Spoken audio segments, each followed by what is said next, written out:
당신은 고등학교를 졸업하고 도쿄에 있는 대학에 입학하면서 나고야를 떠났어. 그렇지? 맞아. 그 후로 계속 도쿄에서 살았어. 다른 4명은 어떻게 됐어? 나 말고 4명은 모두 그 지역 대학에 갔지. 아카는 나고야 대학 경제학부에 들어갔어. 아버지가 교수로 있는 그 학부로. 구로는 영문과로 유명한 사립여대에 들어갔고, 아오는 럭비부가 강하기로 유명한 사립대학 경영학과에 특례 입학을 했고, 시로는 다들 설득하는 바람에 결국 수의사를 포기하고 음악대학 피아노과에 들어갔어. 모두 학교가 집에서 통학할 수 있는 거리였어. 나만 도쿄에 있는 공대로 왔고.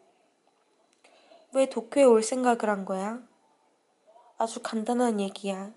역 건축에서는 최고라고 알려진 교수가 그 대학에 있었으니까. 역 건축은 특수한 분야라서 보통 건축물하고는 짓는 과정부터 다르기 때문에 일반적인 공대로 가서 건축이나 토목을 배운들 별 소용이 없었거든.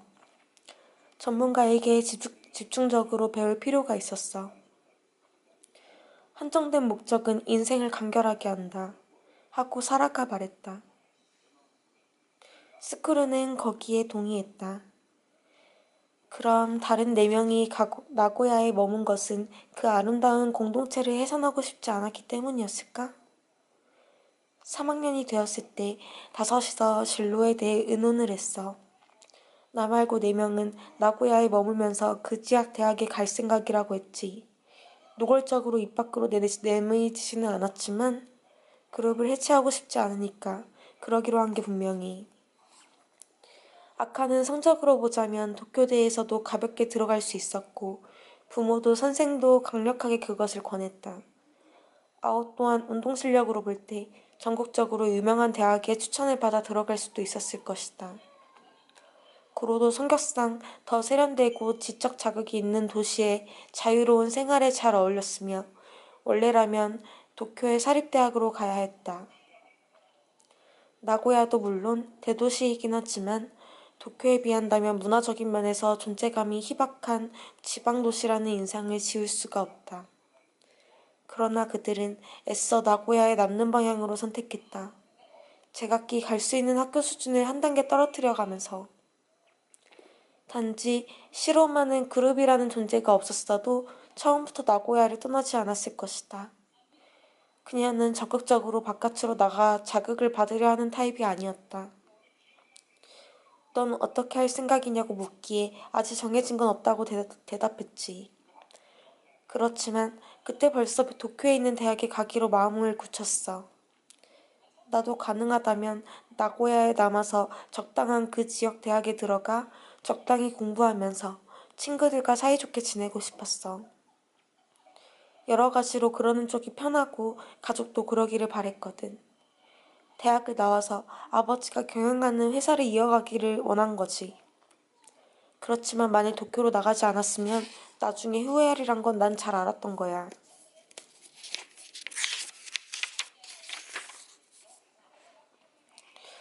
반드시 그 교수에게 배우고 싶었어.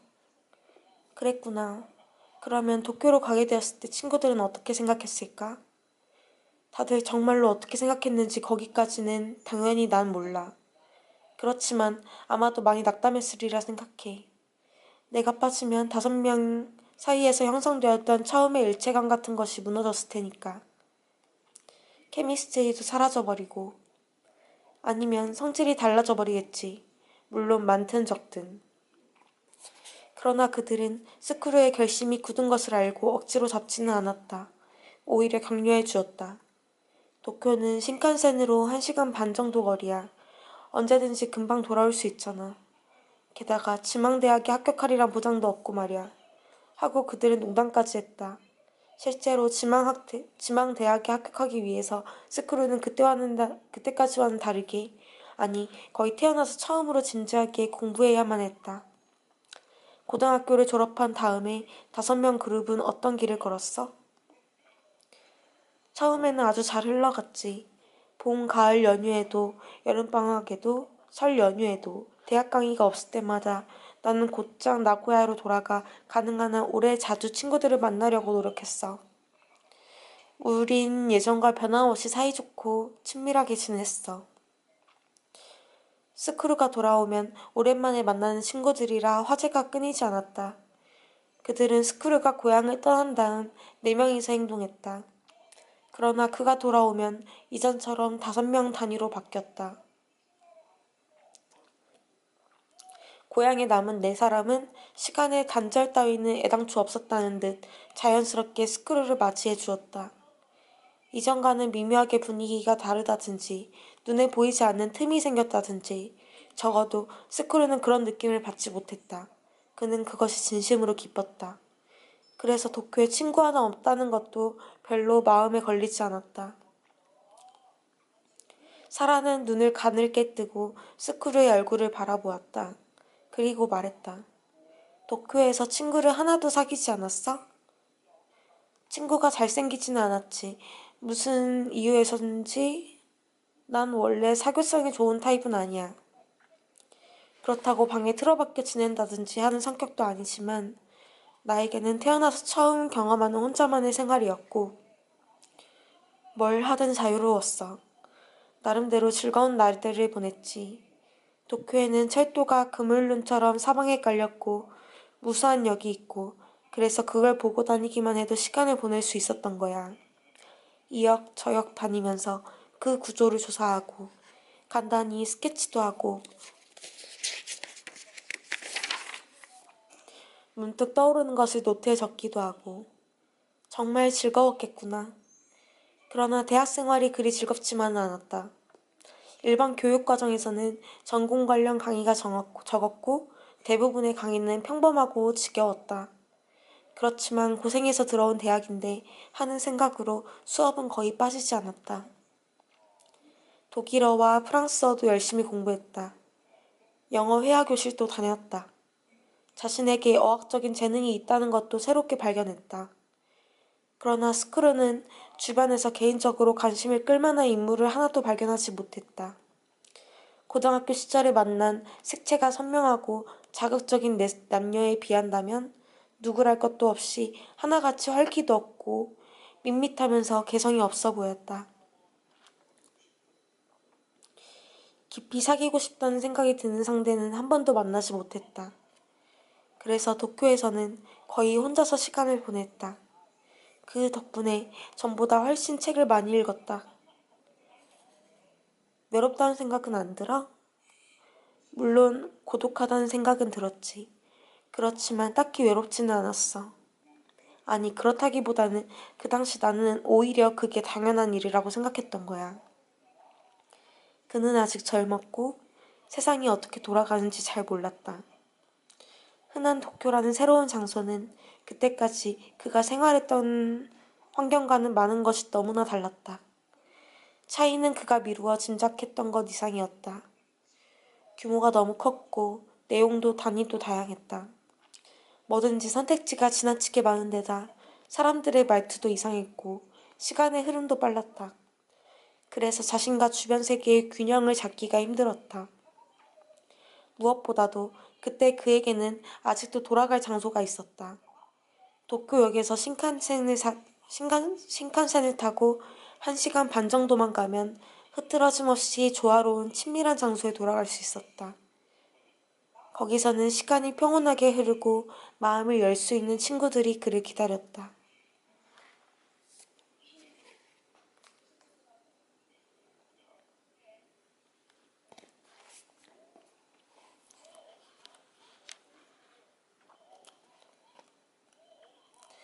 사라는 물었다. 그래서 지금 당신은 어때? 자신과 세계의 균형을 잘 잡고 있어? 지금 회사에서 14년을 근무했지. 직장에는 딱히 불만도 없고 업무도 마음에 들어. 동료들과도 잘 지내고. 지금까지 여자와도 몇 번 사귀었어. 모두 결실을 맺지는 못했지만 거기에는 뭐 여러 가지 사정이 있었지. 내 탓만은 아니었어. 그리고 고독하기는 하지만 딱히 외롭지는 않다. 시간은 아직 일렀고 2사람 말고 손님은 없었다. 피아노 트리오 재즈가 낮게 흘러나왔다. 아마도 스크루는 잠시 망설이다 말했다. 그렇지만 이제 돌아갈 장소는 없지? 당신에게 흐트러짐 없이 조화롭고 친밀한 장소는. 그는 거기에 대해 생각해 보았다. 새삼 생각해 볼 필요도 없었지만 이제 그런 곳은 없어. 그는 조용히 그렇게 말했다. 그 장소가 사라져버렸음을 안 것은 대학교 2학년 여름방학이었다. 2장. 그 일이 일어난 것은 대학교 2학년 여름방학이었다. 그리고 그 여름을 경계로 다자키 스쿠르의 인생은 이전과는 완전히 달라지고 말았다. 날카롭게 솟은 능선이 양쪽의 식물 생태를 다르게 갈라놓듯이 그는 늘 그랬듯이 방학이 시작되자마자 짐을 챙겨 신칸센을 탔다. 나고야의 집으로 돌아가 한숨 돌린 다음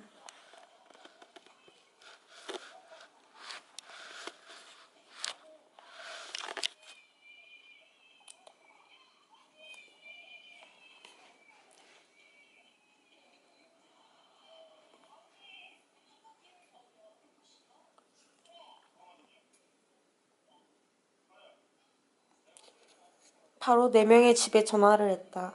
그러나 누구하고도 연락이 닿지 않았다. 넷 모두 외출했다는 것이다. 필시 함께 모여 어딘가로 놀러 나갔을 것이다. 전화를 받은 친구들 가족에게 메시지를 남기고 혼자 거리로 나가 산책을 하고 번화가의 영화관으로 가서 딱히 보고 싶지도 않은 영화를 보며 시간을 죽였다. 귀가하여 가족들과 같이 저녁을 먹은 다음 다시 한번 4명의 집에 전화를 해보았다. 아직 아무도 돌아오지 않았다. 다음날 점심 전에 다시 전화를 걸어보았지만 마찬가지로 아무도 집에 없었다. 그는 다시 메시지를 남겼다. 집에 돌아오면 이쪽으로 전화를 부탁한다고 했다. 알았다고 그렇게 전화겠노라고 전화를 받은 가족은 말했다. 그러나 그 목소리에 울림에 담긴 뭔가가 스크루의 마음에 걸렸다. 첫날은 눈치채지 못했지만 평소 때 목소리와 미묘하게 느낌이 달랐다. 다들 왠지 그와 친하게 이야기하는 것 자체를 피하는 듯 했다. 1초라도 빨리 전화를 끊고 싶어하는 것이 전해져 왔다. 특히 실온의 언니 목소리가 평소와는 다르게 아주 무뚝뚝하게 울렸다. 스크루는 2살 위인 그 누나와 마음이 잘 맞아 시로에게 전화할 때마다 늘 가벼운 농담을 주고받곤 했다. 적어도 반가운 인사 정도는 나누었다. 그러나 그녀는 지금 불쾌할 만큼 재빨리 전화를 끊었다. 4명의 집에 전화를 돌린 다음 스크루는 자신이 특수한 악성 병원균 보유자라도 된 듯한 느낌에 사로잡혔다. 무슨 일이 있었는지도 모른다고 스크루는 생각했다. 자신이 없는 동안 여기서 무슨 일이 일어났고 그래서 사람들은 그에게 거리를 두게 되었다.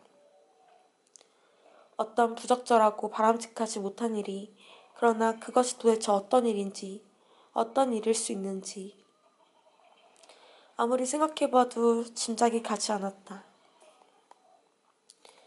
가슴에 뭔지 모를 이물질이 덩어리져 걸린 듯한 느낌이었다.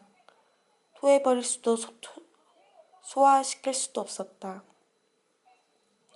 그날은 집에서 한 걸음도 나가지 않고 전화가 오기만을 기다렸다. 뭔가 하려 해도 정신을 집중할 수가 없었다.